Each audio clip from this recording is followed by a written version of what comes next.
What's going on, everybody? Welcome into Pack-A-Day Happy Hour. I'm your host, Andy Herman. You can follow me on Twitter at Andy Herman NFL, but you know that already. Thanks so much for being here. Should be a very fun happy hour. Lots to discuss, lots to go over. See some great questions already in chat, so looking forward to that.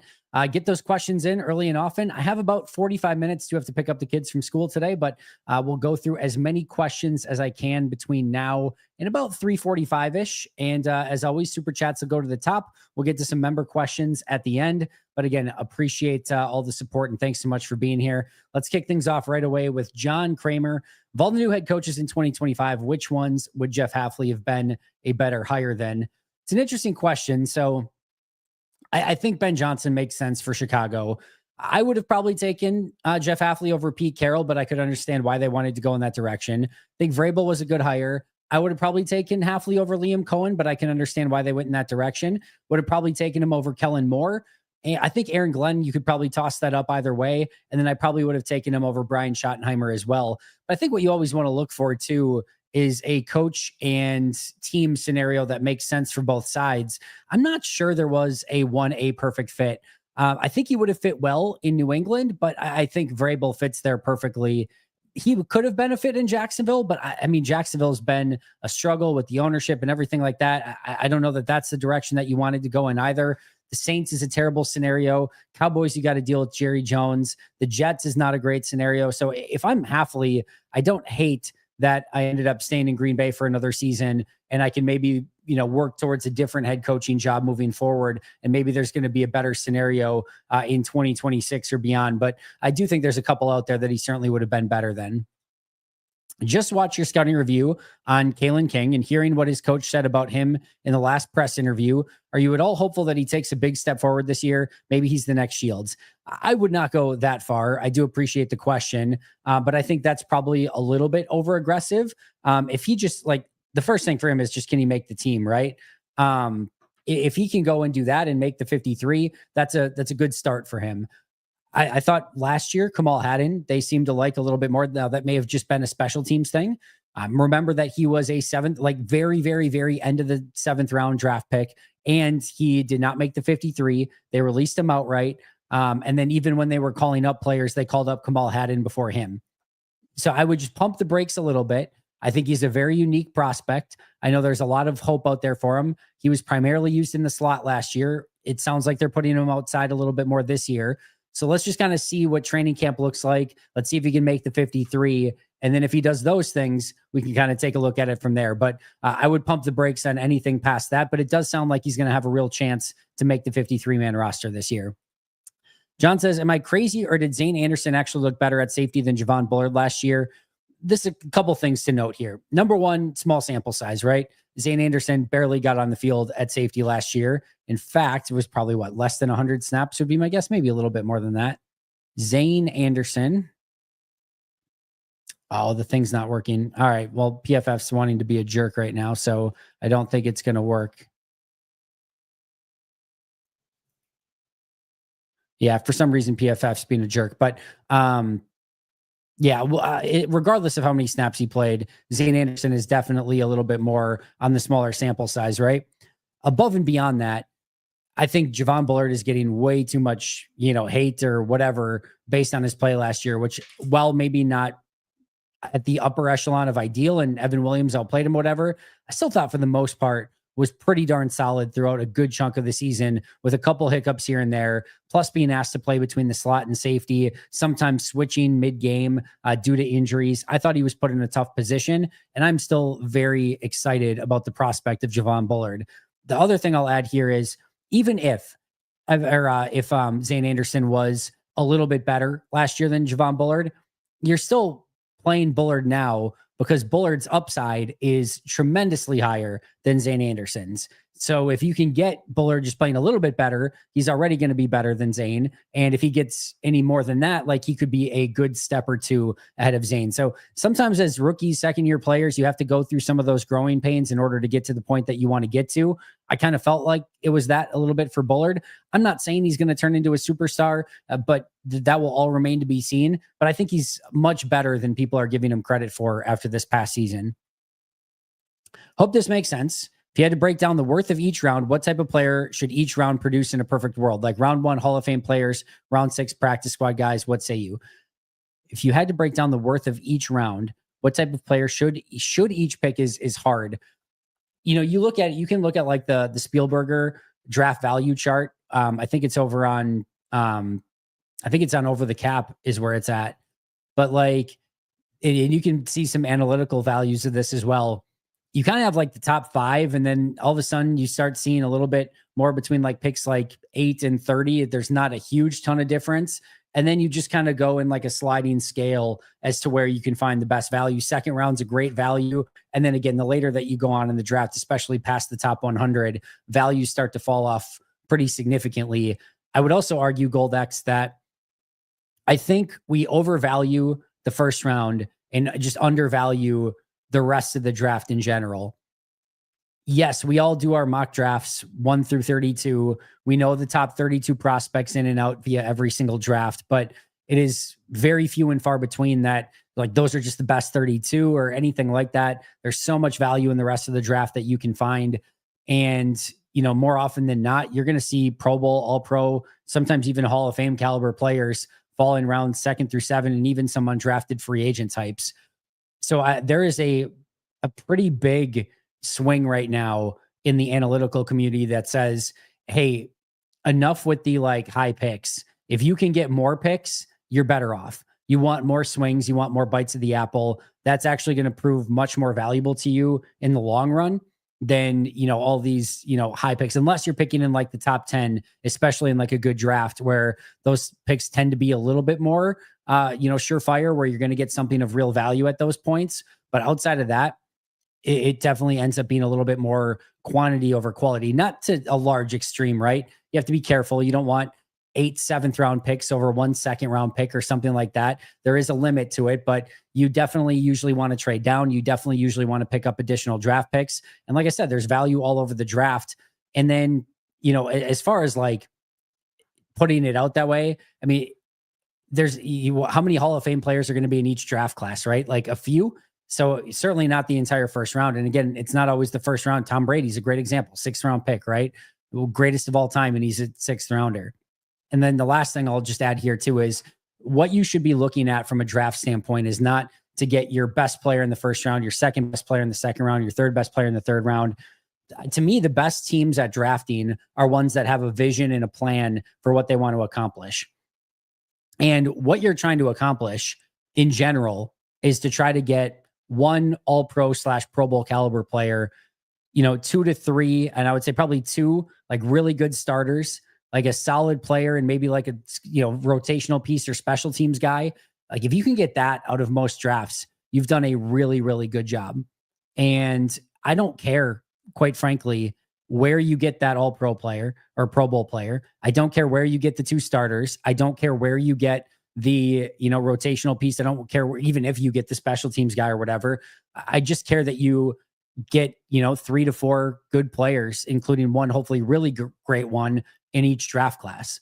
And how you can go about doing that is a variety of different ways. I mean, obviously you can trust your board, take best player available and hope that that value, pays out through the course of a draft. What you can also do is what some teams will do is they'll just take home run swing after home run swing after home run swing in rounds 1 through 7, try to get 10 to 12 of the most talented freaking athletes, regardless of what their football acumen is or anything like that. We're going to take 12 of the best athletes every single draft. And we're just going to try to hope that 2 to 3 of those guys hit their peaks. And we've just had an unbelievable draft. And it might be the 7th round guy, it might be the 5th round guy. It does not matter. If you hit on 2 or 3 of those guys, you've had yourself one hell of a draft. Another team might say, we're just going to take as many Alabama, Georgia, Clemson, etc. type guys as possible. That's it doesn't matter if it's 1st round or 7th round. We don't care. We're going to take big time schools, big time winners. We're going to bring those guys in. Maybe other teams are going to go with the best work ethic or whatever that trend might be, right? Whatever that theme might be. But they're going to have a theme throughout the entirety of their draft class. And again, they might not get 2 or 3, 5, 6, 7 of those right. But if they can get 3 or 4 of them right, that's all that's going to matter. So I think the best teams are one that have a plan, have a theme that they want to go with, have a plan of attack for how they can get 2 to 3 good players. And that more often than not should be sort of your goal in each draft class. It's not a perfect science. We know that every team does it a little bit different, but it's hard to say, each round has a specific value specific to kind of what you're saying here. And you can find practice squad guys all over. You can find, really talented players all throughout the course of the draft as well. That's where it comes up to your scouting department and, quite frankly, a little bit of luck as well. If Jordan Love has a similar season to last year, do we have a problem at quarterback moving forward? The investment in offense this offseason leaves little room for excuses. Depends on how you would define problem, Jesse. I would say that, yes, you're closer to that problematic situation than you are towards a solution. And I would say you'd have to sort of proceed with caution from here on out and just kind of figure out how you want to plan things out moving forward. If 2024 Jordan Love is 2025 Jordan Love is 2026 Jordan Love, what you probably have is just an inconsistent quarterback that has the ability to play at an extremely high level when he gets hotter in flashes, but also has the ability to have some games where you're left a little bit underwhelmed, right? And it's not terrible. It's not bad. There are worst case scenarios to be in. You're probably going to end up a little bit in no man's land, a little bit in sort of NFL purgatory where you're never bad, but you're never great. You're probably going to be teetering between 10-7 and, 8-9 in a lot of seasons. And then the question is going to become, can we put together a Super Bowl champion with that at quarterback? Can he be hot enough through basically have an Eli Manning run, right? Where the regular seasons are going to be wildly inconsistent, but he gets hot in the postseason. You put the right pieces around him, and all of a sudden you've got a couple Super Bowls out of it. That would be sort of the blueprint that you're trying to emulate if you could kind of put something together. But what you're going to have to do is probably a couple things. You're probably going to, number one, have to recognize that, okay, Jordan Love in that scenario is not a truck. When Daniel Jeremiah and Bucky Brooks talk about trucks or trailers, are they the truck that's pulling the rest of the team behind them? Or are they the trailer, the ones that you have to have other pieces that are hauling that piece? And in this case, he's not a trailer, but he's certainly not a truck. He's not going to elevate the team to a Super Bowl level on his own. So you're going to have a more cognizant approach of, all right, we're going to have to put a really, really great, sort of foundation around him, offensive line, wide receivers, and running back, and we're going to have them do a little bit more of the heavy lifting, and we're going to have a great defense too, which of course is tougher to do when you've got a quarterback making as much as Jordan is as well. So there's a fine line there, but that would be your approach. And I think the other thing that you would probably start doing as well, maybe not right away in 2026, but probably as soon as 2027, and it's not impossible in 2026, is you start being a little bit more aggressive with trying to find a lottery ticket quarterback here and there. Right now, you even this year, like they could have taken a quarterback at any point on day 3. If they would have taken a quarterback anywhere from the 4th through the 7th rounds, it would have been totally fine. You've got, you had 2 quarterbacks, basically. Sean Clifford is almost not even counted at this point, and Malik Willis is going to be a free agent next year.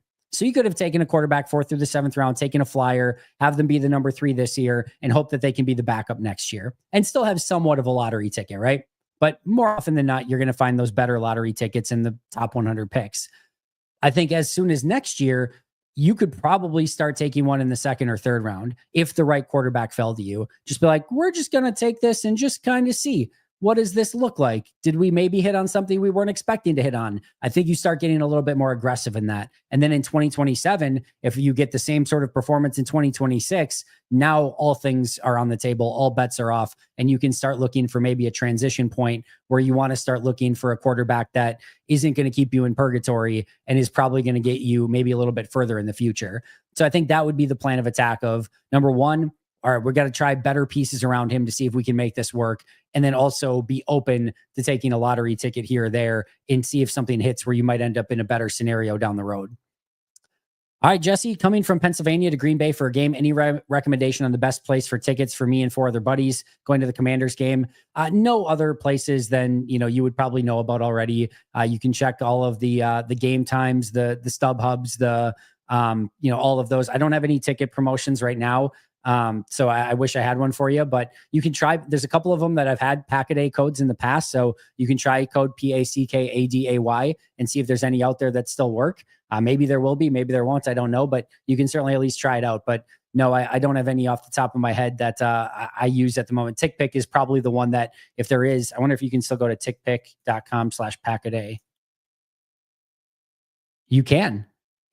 So I would try that, tickpick.com/packaday, and use code Packaday. You might get a little bit of a discount on it that way. I don't get any kick on that, by the way. I'm not currently doing any sort of promotions with them, but yeah, you can try that. At least you might get a little bit of a discount. Are there any Packers in current or recent years who you felt were not utilized to their full potential? Players who could have been used differently, schematically speaking? The one that I wish they could go back and use a little bit differently just to start, and I'll say this, I think he probably would have ended up being a failure no matter what, but I wish they would have got Josh Jackson off to a better start. I talk about this one from time to time, but this is one where he was a off-ball outside zone cover corner at Iowa. That's what he was good at. Quite frankly, would have been very good probably in a Jeff Hafley style defense, but he was again, outside corner, played him off the ball, and then allowed him to have that great vision and those great ball skills to be able to attack the ball and go make plays. And he was great at it at Iowa. Made how many pick sixes and big time interceptions, etc. That was his skill set. So what does Green Bay do? They end up with a slot corner issue early in the year, and they need him to play in the slot, and they go a bunch of man-to-man coverage.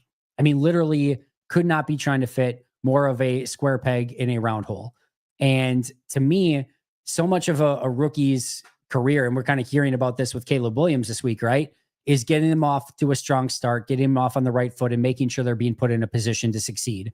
I would have rather had Josh Jackson sit and learn for another year or 2 years and be able to eventually go into a spot where he could be successful, rather than having him go and fail at a position he clearly was not made to play. And I appreciate that he went out there and battled, but it was just never going to work in that type of scenario. And I'm sure you lose confidence, and then everything just kind of goes downhill from there. I'll say it one more time. I think he probably ends up being a bust no matter what. He, of course, went to other teams. It just never worked out in his career, period. But I would have liked to have seen what would have happened if they put him in a better system that fit his sort of style and did not put him in a position to fail. And I think you could probably point to some extent, Micah Hyde and Casey Hayward as players that, if they maybe would have been given a little bit more of a chance, and certainly Micah Hyde at safety and full-time, like we saw what those two players became after they left Green Bay. They easily could have become that in Green Bay as well. Probably just let go of them a little bit too soon. And yeah, I just think that would have been a much better sort of opportunity for both of those players if they could have maybe used them a little bit differently. All right. How high of a pick or haul would you need to consider a tag and trade of Zach Tom? Might be able to re-sign Rashid and Ryan both with the savings plus the trade comp. All right. It's a fun question. I like these type of questions, Will. So let's play this out. The first and foremost, the only way I even consider this remotely is if you get to camp, Rashid looks awesome, and Sean Ryan looks awesome, and Jordan Morgan looks awesome, and Anthony Belton looks awesome, and Elton Jenkins, Aaron Banks, and basically everyone else is fully healthy, and there's no concerns about your line depth. Even then, you might want like one other guy that like looks ready to step up. Maybe you got to steal in John Williams, or maybe Travis Glover looks great in year 2, or Jacob Monk looks great in year 2.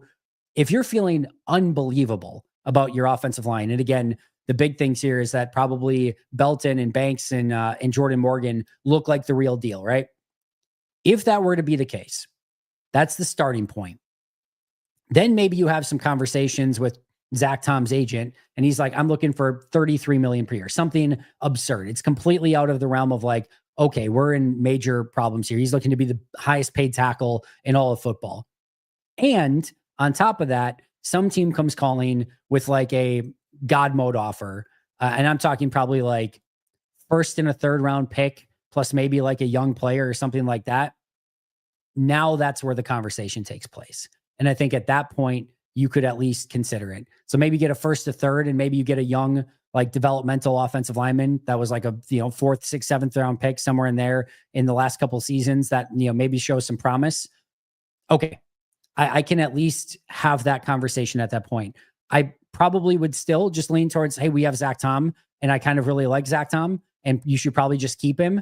But in the world where his contract demands look absurd and Belton, Morgan, and really the entire offensive line looks great. There's no health concerns, no injury concerns, and you get a first to third and a developmental offensive lineman or a developmental player in return, I would at least have the conversation. I don't think any team's offering that. I mean, Laramie Tunsil just went for less, so I don't necessarily expect that some team's going to trade that for Zach Tom plus then give him the 30 whatever million he's looking for. But if that were to be the exact scenario, I would at least be like, all right, we got to sit down and talk about this. And I think I probably do it in that case. But again, I would have to feel unbelievable about Belton, Tom, and the rest of the offensive line at that point. Jesse, I highly doubt that Jordan will be the same. He may not be late 2023 Jordan, but he'll be better. I talked about this yesterday, maybe on the members Q&A. 2024 is now the basement, the floor of what Jordan Love should ever be in any given season. Like, he was banged up the entire year. The offense never really felt quite in rhythm. There should theoretically never be a Jordan season that bad again, unless it's again well down in like the decline of his career or whatever. That should be about worst case scenario. And I'm kind of with Ben. I agree that everything from here on out over the next few years, assuming he's healthy, should be at least a step above where he was a season ago. Tom is the one lineman, especially right now, that you want to keep. I agree. But again, in a perfect bizarro situation where everything hits the right way that we just talked about, I think you can at least have a conversation about it. Chicago Pope won't know whether to defy God or the Green Bay Packers. All right, Dennis, I see what you're doing there. Too early to tell, but if you were to pick one Packer wide receiver to be on your fantasy team, who would you pick? I wouldn't. I would trade it away and I would go in a different direction. I would not trust any Packers wide receiver in fantasy. I would go with Josh Jacobs. I would feel comfortable with that. I would feel okay with Tucker Kraft, but I would stay away from Packers weapons. I just think in Matt LaFleur's offense, I think it is well worth it to go in a different direction. Let other people take those chances and just know that you're probably never going to quite get the payoff that you want. If you're way late in the draft and a Packers wide receiver is out there, awesome, take that flyer on it. But for me, I would personally stay away from it and just not trust it because they rotate those guys so much. And even if a guy gets hot for a period of time, like Romeo Doubs or Jaden Reed, all of a sudden the second half of the season, it might be somebody totally different. And like, how many 100-yard receivers have we seen from Green Bay over the last 2 seasons? It's very, very minimal. So for me, I would just completely stay away from it. Unless you're in a dynasty and maybe want to take a shot at Golden or Savion Williams or someone. But for me, I'll let somebody else take those chances. That's why I said how high everyone has a price. There you go. I think Williams is going to be in our offense a lot just because of his skill set. Do you think he will be on the field more than not? Again, with these, we always get post-draft, and this is the time for every team and every fan base that hope springs eternal, right? And we're all excited, and all these guys are going to be better than we ever thought that they could possibly be.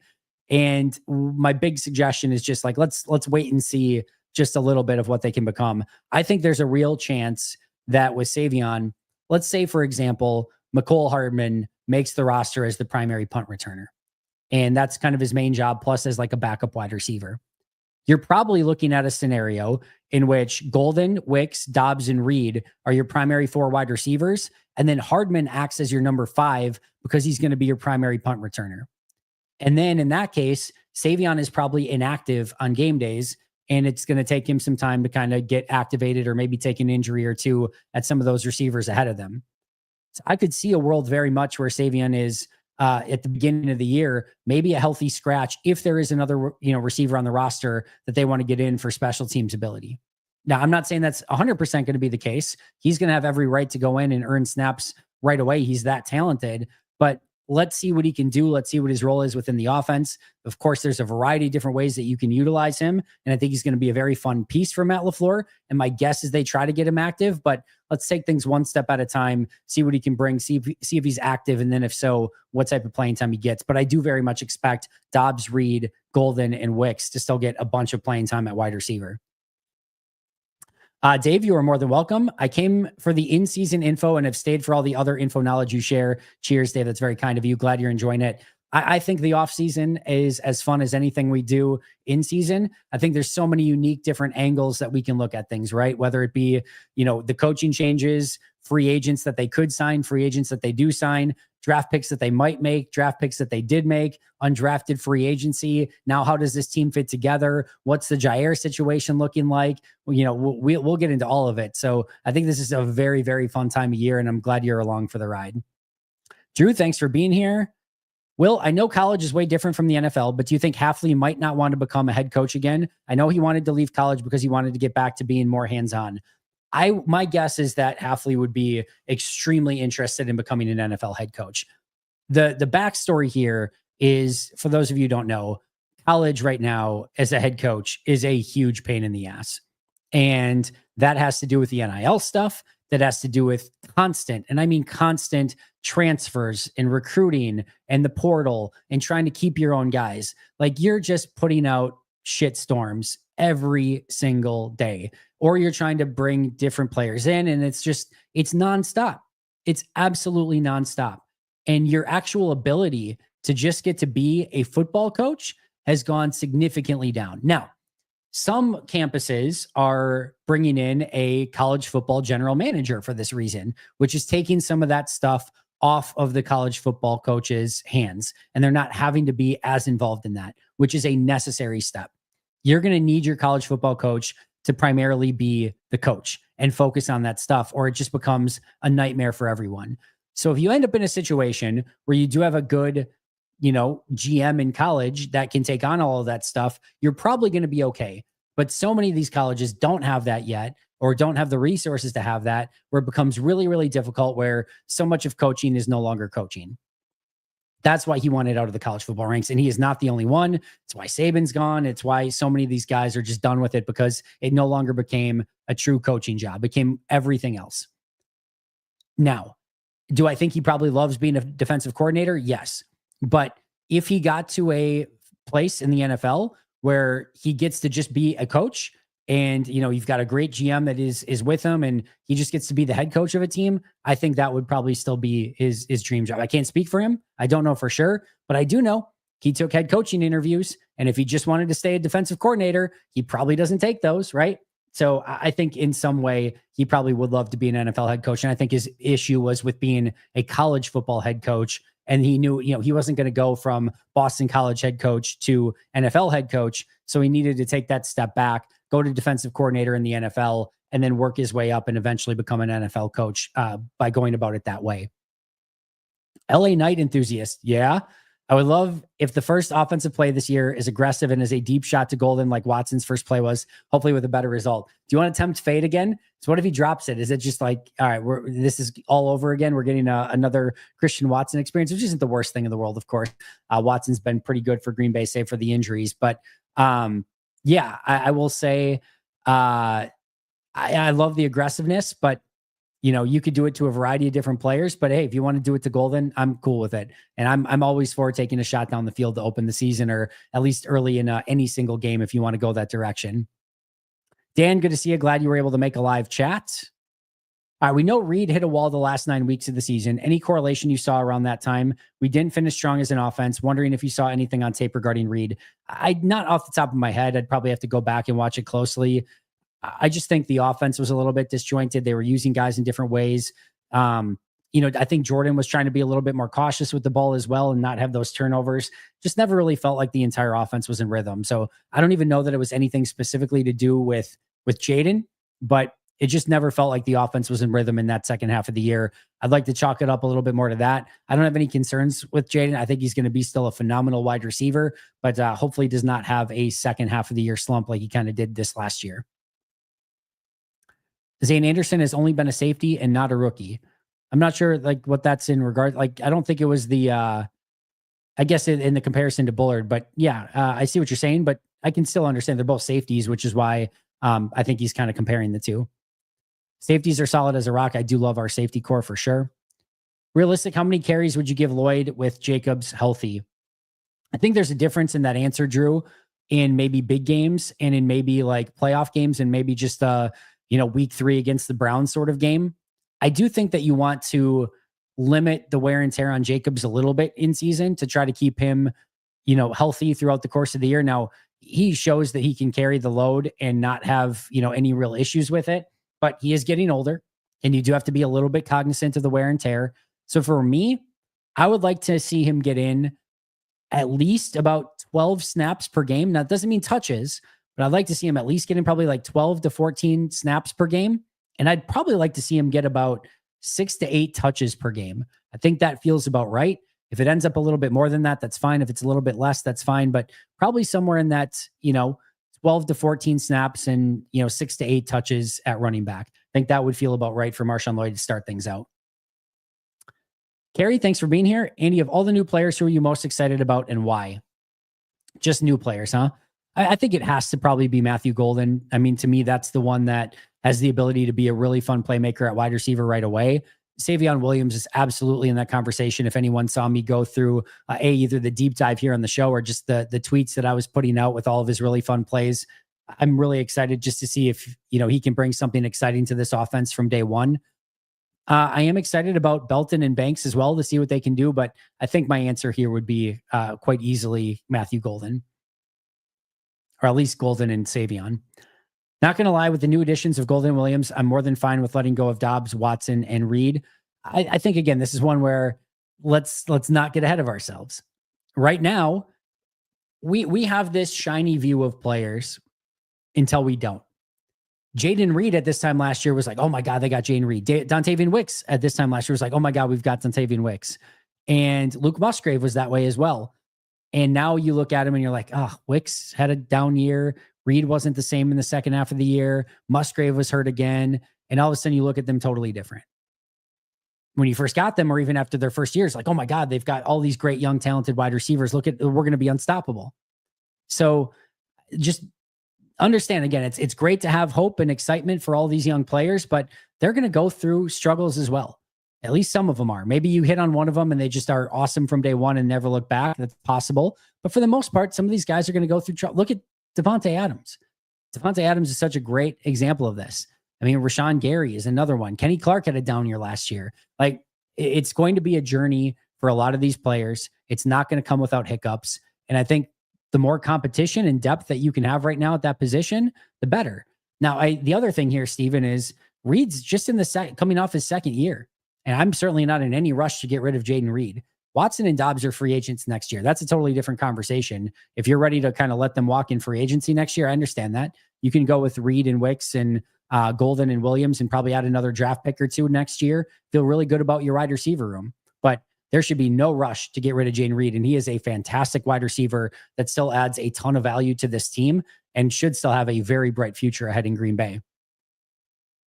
Not paying Reed $18 million in 2 years for a slot guy. Don't care if he's a slot guy, non-slot guy, whatever he is. And again, you can have that conversation, but if he's one of the better receivers on the team, which I think he has every right to be, and he's making an impact, I don't really care. Like, he can still be a big time player in this offense, and 18 mil per year at that point, quite frankly, is not going to be all that much money with the new contracts that are coming along. So yeah, let's just let this again breathe a little bit before we're ready to jettison Jaden Reed, who right now I think is one of the more better in playmaking wide receivers and just players on this team in general. Same thing, Ben. Yep, just going into his third year. So let's let this breathe a little bit before we're already kicking super talented wide receivers off the team before we even need to be having those conversations. Not going to move on from him as a result. Watson is doable to keep with his injury. Might be Dobbs that goes. Yep, could easily be that way. Do you think the pack is creating too much competition in the wide receiver room? I think everyone's worried about that second contract. Nobody really gets targeted as a number one. Fantastic business by the Packers. I do think that there is like an interesting vacuum sort of scenario and non-vacuum scenario with this. I think in a vacuum, adding all these young, talented wide receivers and letting them fight it out every single week for who gets reps and who gets targets. I mean, it goes back to the Donald Driver, Jordy Nelson, James Jones, Greg Jennings, etc. sort of depth that you had at receiver. And I think that felt really, really good. And those guys kind of came up together. That's way too much Andy on camera. That's better. So those are things that I think can work out really well, but I do think you have to be cognizant of what that does to some of the receivers in the room. And I do think that you have to be, sorry, I'm getting a couple text messages and phone calls about logistics stuff. So my apologies. But yeah, I do think that you have to be careful of having maybe too much competition where guys are maybe a little less motivated or frustrated or disappointed.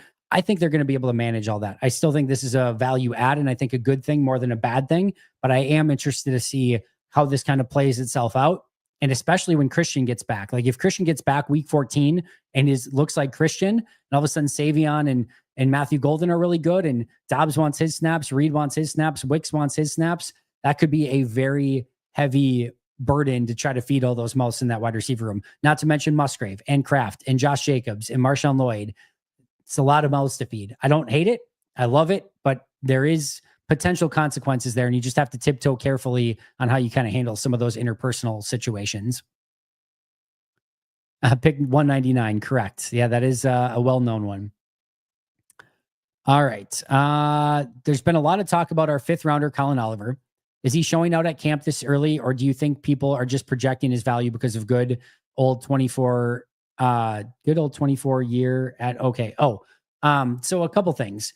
There's no open practices that anyone's seen so far. He had one rookie mini camp practice that we saw, and it was just basically warm-ups and jog throughs. There was nothing legitimate there. So there's been nothing to base anything off of. I think people are excited about the potential of a designated pass rusher and his speed off the edge. So I think that is something that is more than worthwhile. But again, let's pump the brakes and let's not expect too much too fast from a 5th round rookie. You know, these are players that take time to develop. And if you can find a role for him right away, awesome. I do think he brings a really unique speed element off the edge. And I'm interested to see how Jeff Hafley utilizes that. But the most likely outcome here for Colin Oliver is that it just doesn't work. And they try him then as an off-ball linebacker, and there's just not enough there. Maybe he becomes a core special teamer for a couple of years and, whatever. That's the most likely outcome. But is there talent there? Yes. Could he become a really special pass rusher with a very unique skill set? Sure. But let's kind of see how that develops before we jump to any conclusions. It is not game day yet, unfortunately. But you know what? The games come and go very, very fast once they get here. So part of the fun of this time of year is, again, having this hope spring eternal, having these fun conversations about all the young players and all the free agents and what they're going to be able to bring to the team. And then, before you know it, it's going to be week 7 and the Packers are going to be like 4-3, 5-2. And you're going to be like, how did 7 weeks of the season go by so fast? And what's going wrong? And why aren't these rookies performing like we were hoping? And it's going to be a whole thing. So we have plenty of time for that. I'm actually okay waiting for the first game. I'm good with having summer. I'll get desperate eventually, but not there yet. I'm right there with you. It's always a great day when you hear about the crap Chicago Bears drama. That's crazy. Not surprising though, but still crazy.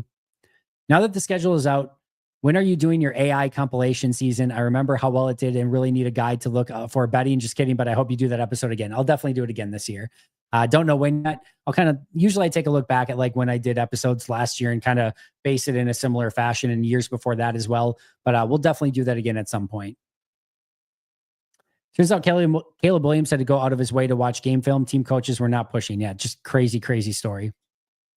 Would it be wise to trade a pick next year for Trey Hendrickson, maybe a second? I see this as a unbelievably small chance and just almost no chance of this happening. They've got 6 defensive ends that they probably feel capable of making a 53, if not 7, if you're including Aaron Mosby, who made a 53 all last year for Green Bay. I don't think they're going to feel like they have this need or urgency, barring a big-time injury at that position. I think the other thing that you have to be cognizant of is the salary cap situation, and just there's a lot of big contracts coming up around the bend. And now adding Trey Hendrickson, who not only are you going to have to give up picks for, but you're also going to have to give a massive extension to, because that's the whole issue in Cincinnati. He's unhappy because he wants that large extension. So not only do you have to give up, some sort of valuable commodity to get Trey Hendrickson, but now you have to give him a massive contract, which is going to limit what you can give to players this upcoming offseason that you want to re-sign. Plus, you now have 7 or 8 defensive ends who are all capable of making a 53-man roster. And that becomes a bit of a, just not an issue, but you're sort of, you have a law of diminishing returns at some point and I'm not saying Trey Hendrickson would be the best pass rusher on the team immediately. I understand the want and the desire. I know how good he works, and I would be beyond stunned if that was a move that he all of a sudden made. I mean, yeah, I'll just put it that way. That's the easier way to talk about it. Do you think Jordan Love is a top 10 quarterback in the league? And if he has the longevity that Rodgers and Favre had, where do you think he ranks among all-time Packers quarterbacks? I mean, I'd probably just put him at number 4. behind Starr, Favre, and Rodgers if he continues on the trajectory that he's on. And then as far as top 10, all right, so let's just kind of think about this. So I would put Josh Allen ahead of Love, Lamar Jackson, Joe Burrow. Stroud's a very interesting conversation. I'm going to keep them sort of as even for now. Patrick Mahomes. Herbert's an interesting conversation, but I am going to put Herbert slightly ahead of Jordan at this point in time. Dak's an interesting conversation, but they're at least probably at level playing field.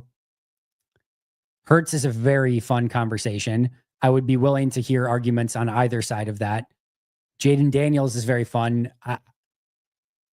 I mean, this goes back to like last year, I would have put Stroud ahead of Jordan. And now after another year of Stroud, I would put Jordan on pretty equal footing.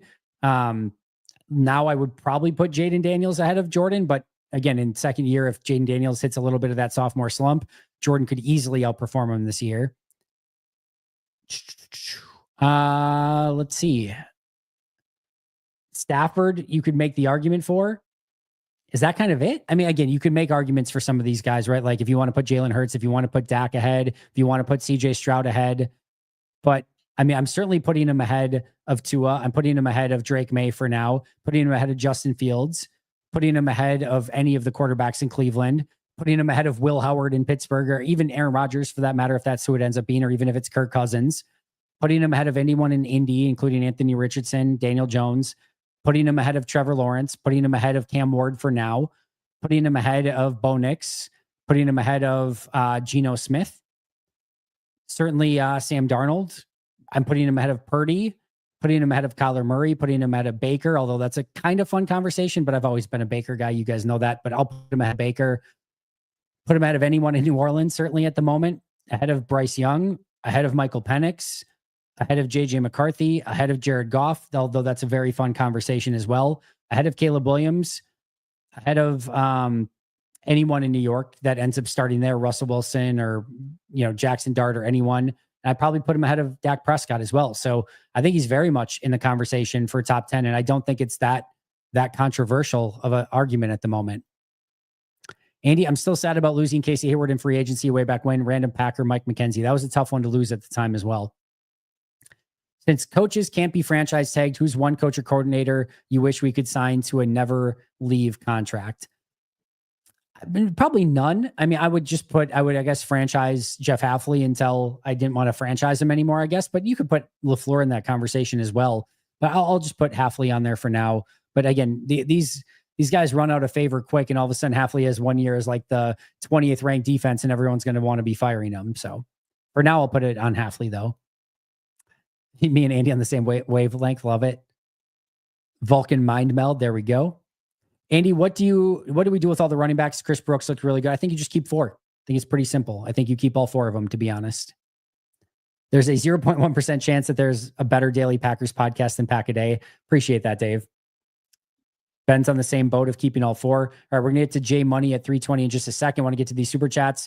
Not an apples to apples comparison because they play 2 different positions, but excited about the return of Lloyd and adding Savion Williams. I think they add similar things to the offense. I just love that they're adding more explosive playmakers. And I think Musgrave can be in that. Say my favorite saying of that, the idea of Musgrave's been better than him on the field, but I do think he's got some playmaking ability. Lloyd definitely does. Savion does. Golden does. They're adding some juice to this offense, and I'm very excited for it. And Carla, thank you again. Always coming through with the 5 new memberships. You are the best. Appreciate you a ton for that. All right.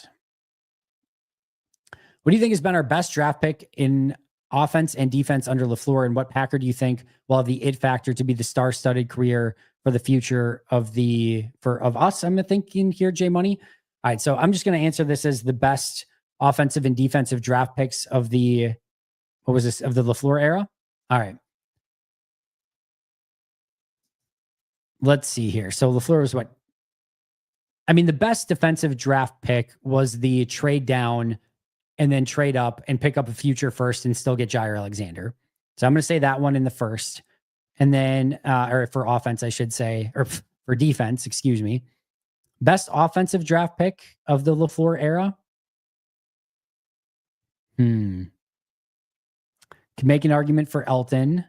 I mean, I guess I'd probably just go Jordan. He's such a valuable piece as but probably Zach Tom, late fourth rounder for Zach Tom. It's probably Zach Tom. So I'm going to say Jair, including the move that, you're able to move down and pick up an extra first.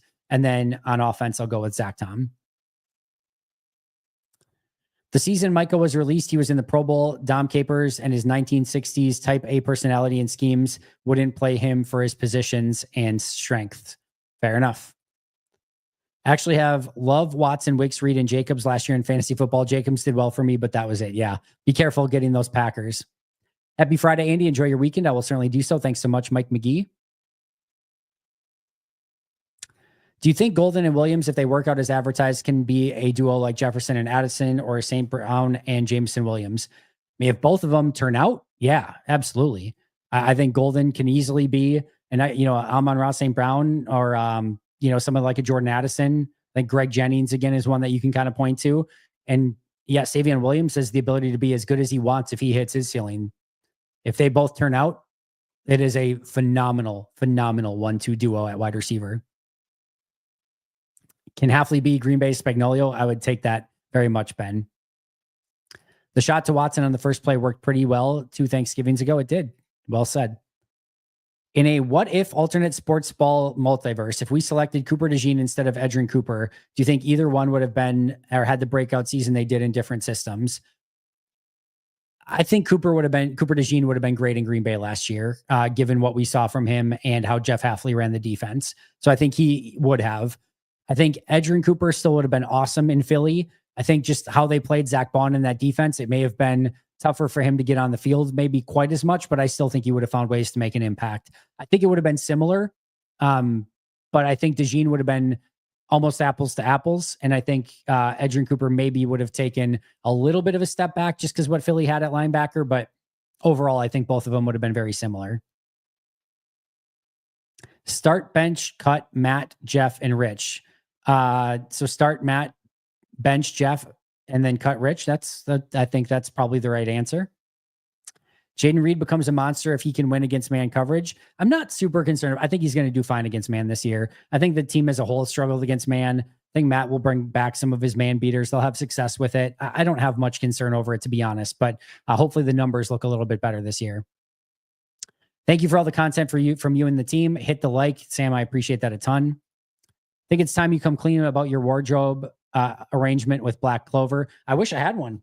I've been saying I want one with Black Clover. I feel like I should be due for residuals, in fact, but I got nothing. If I did, I would tell you guys. I will tell you they're extremely comfortable hats, which is why I wear them. But they are very inconsistent at times. So you'll get large, extra large, which is what I wear. And sometimes they're very tight on me. Sometimes they're very loose, and sometimes they're just right. So you kind of have to Goldilocks it and try to get the right fit. They're not always consistent, but man, when they fit right, they are beyond amazing. But I wish I had something with them, but I unfortunately do not. Where do you think Matt LaFleur needs to grow as a play caller? Some days it really looked like he's just getting out coached. Here's my thing. I think there's 2 things that Matt needs to do better. I think number 1 is don't overthink it. Matt is constantly looking for advantages that he can take, or I guess ways that he can take advantage of the opposing defense. That's the big thing. And I think that can be a very good thing. But I think what's most important is mastering what you do well and make it so that every team has to prepare for you and try to take what you do well away. And I think there's times that Matt gets so over anxious to try to exploit the other team's deficiencies that he can get away from the stuff that his team does very, very well. And sometimes it doesn't go according to plan. And it's like, oh God, what's going on? Meaning I forget what game it was last year. Was it Minnesota? There was one game last year where they're like, yeah, they came out and played a bunch of man defense against us. Or maybe it was vice versa, or whatever. I think it was a bunch of man defense and we weren't expecting that. It's like, okay. That should not be something that takes that big of you see them start playing man a bunch, you go to a bunch of man beaters, or you put more plays or call plays that have zone and man beater opportunities. And what it feels like, and I can't say this 1,000,000% for sure, but what it feels like is he sees a team that has zone tendencies. He knows exactly how to exploit it. has a whole game plan ready of how to exploit those tendencies. And then the other team goes man, and it's like short circuit fest. And I think what Matt can probably do a better job of is having those things in place, having them in place if they do get to their tendencies. But you don't need to try to get to those early on in the game. There will be opportunities to get to those if they're playing the way that they normally do, and if they're playing the way that you expected. Don't predict that they're going to play that way and then try it, and then it doesn't work because they're playing unpredictably. So I think you start with what you do well first. Spam those things early, and then, or the couple wrinkles that you're putting in each week that you think your team's going to execute well, regardless of what the opposing defense is doing. And then based on how that team is playing, along with their tendencies, then spam those things later in the game that you think there's an opportunity to do. I think that's number one. Don't get too cute with trying to exploit the opposing defense's weaknesses until you know if they're actually going to run what you kind of expect that they're going to run. That's number one. Number two is Matt is a little bit of a on tilt poker player, meaning when things start to go bad, and Aaron Nagler and I have talked about this a bunch on like the Let's Talk Football and the members segments that we do each week in season. When things start going bad, you almost, from an offensive standpoint, need to become more patient at times. And it feels like this was especially the case when Aaron was at quarterback as well, but I've even seen it with Jordan. It feels like he needs to get those 14 points back that he's down by in one play. And you can't force it, and you're not going to get it back immediately. And you almost need to have more patience in that moment of like, all right, we're down 14. We're going to have to grind out a drive here, make sure we get a touchdown, execute really well, make this 14-7, and hopefully get back in this game. But it feels like Matt's like 80-yard bomb right now. We're going to hit 17 points on this play. And you just can't do that. So I think those are the two things that he's got to be a little bit better at, is not always going to exploit the opposing team's weaknesses, focusing on his own team's strengths. And then the second thing would be just, again, not going for the jugular when you're down by 14. It's just not going to work. You're playing right into their hands when you do those sort of things. All right, we're going to get to box speed here. I do have to get out here in about 7 minutes, just as a heads up. All right, so 336, but we had, all right, so Whalers 860 statistically, who comes out on the top of the wide receiver room? If I were betting, I would say Jaden Reed. I just think he has the most defined role within the offense, but it'll be close. And like I said, I would not bet on it, nor would I draft players from a fantasy standpoint on the offense other than Josh Jacobs. And Sergeant Dan gifted 10 Pack-A-Day podcast memberships. Thank you so much for that, Dan. Appreciate you a ton. All right, where do we leave off there?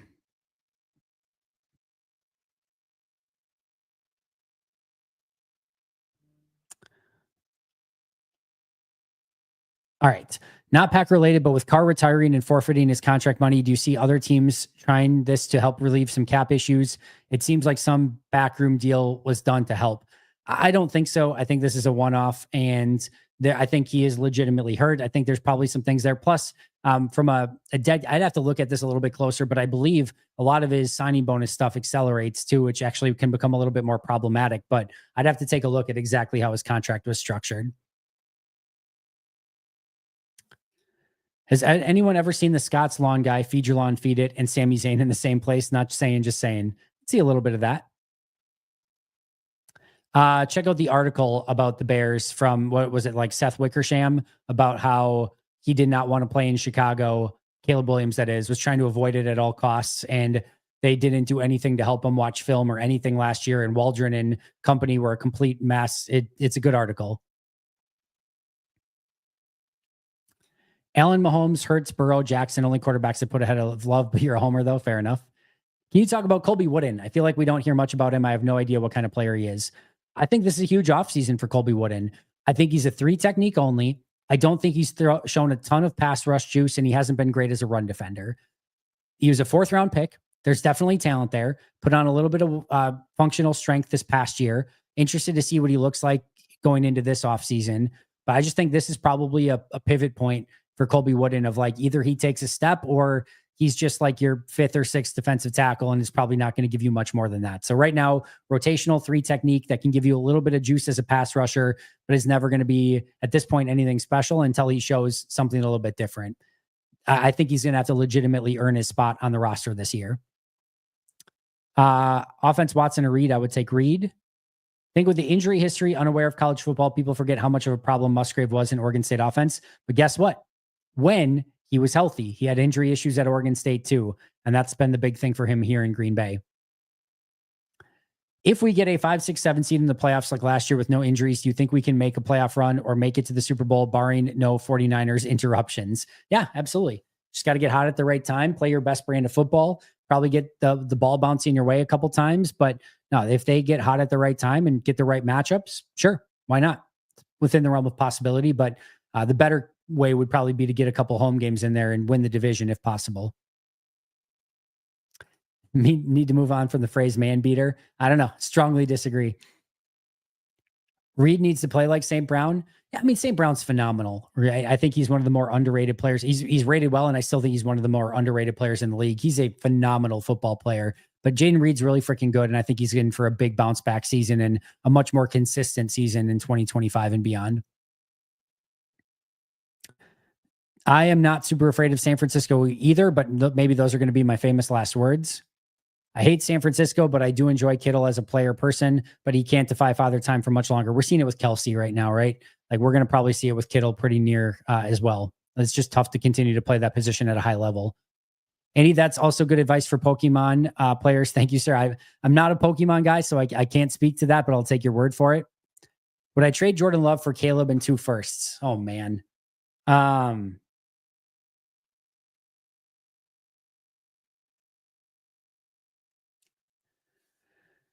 2 Bears firsts, but they have Jordan Love and Ben Johnson.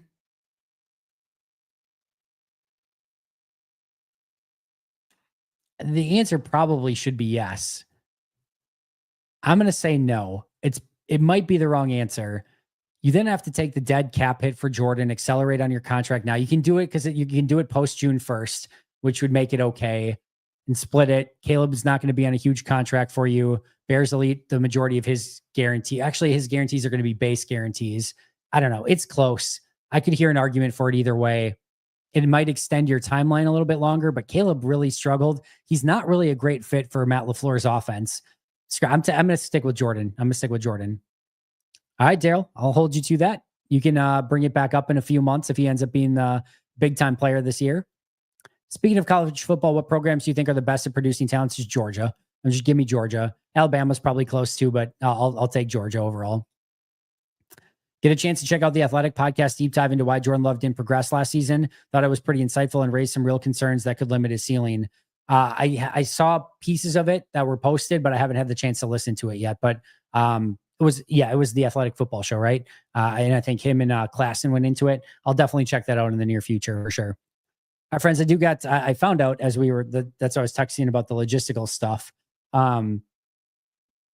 I found out that my kids are now taking the bus home from school. So I had a couple extra minutes, but they're about to be home any second. So I do need to get out of here. Thank you so much for being here. I appreciate you guys a ton. I will be back, of course, tomorrow with a new show. Today we went over the Packers' biggest offseason winners. Tomorrow we'll go over the Packers' offseason's biggest losers. And then not sure what Sunday's going to be yet. If I have time, I want to break down Kalen King and Kamal Haddon and what they could potentially bring to this team this year. I don't know if I'm going to have time to do that. So we'll obviously pivot. Monday, I believe, is going to be Perry and Grant. And then Tuesday is going to be Justice. And then we'll kind of get back to a normal routine again on Wednesday. And then members Q&A next week, as well as happy hour next week as well. Hey, Dustin coming on with in with a huge super chat to end. Thank you so much for that, Dustin. Is there usually this much drama among the Packers players in the offseason? But we were just paying attention to Rodgers all the time and never noticed. Love what you do. Also, how was the yellow kickstart? Yellow kickstart was good. Not as good as the orange. The orange is still my go-to. I would put it still probably below the 4 other ones. I would probably put it below. So orange, grape, fruit punch, black cherry, and then I would do the yellow one. But I did like it. It was still good, but I like the other ones first. Oh, Brock Purdy, 5-year, $265 million extension for Brock Purdy. Per Diana, well, Pelissero looks like he had it too. Pelissero and Rossini had it. So Brock Purdy, new extension in San Fran. As far as the drama goes, I would say there's always a little bit. I don't think the Reed thing was anything. So let's put that to the side. There's not really been any Dobbs thing this offseason. It kind of felt like that because people have been bringing up, like, should they trade him? But there hasn't really been anything that we know of from Dobbs. The Jenkins thing is still pretty minor at this point. If it gets to the like mandatory stuff and Jenkins isn't there, now let's talk about it a little bit more. But for now, I still think that's probably in the mild category. So the only really thing is Jair. And this is more, I think, Packers related of like them trying to just get something for him. They could have released him long ago and avoided any of it. Also, I will say, like, it feels like the Packers and Jair are pretty amicable at this moment, all things considered. And it doesn't feel like there's any bad blood or animosity. It just feels like they're working through this together. So I actually think it may feel like there's a lot of drama, but I don't think there's actually much at the moment to write home about, other than maybe a little bit of the Elton thing right now. But we'll keep an eye on that. But outside of that, I don't think it feels that actually egregious. And I think it's still fairly mild, all things considered. All right, guys, I'm going to get out of here, though. Thank you so much for being here. I'll see you guys all very soon. But until next time, and as always, go Pack Go.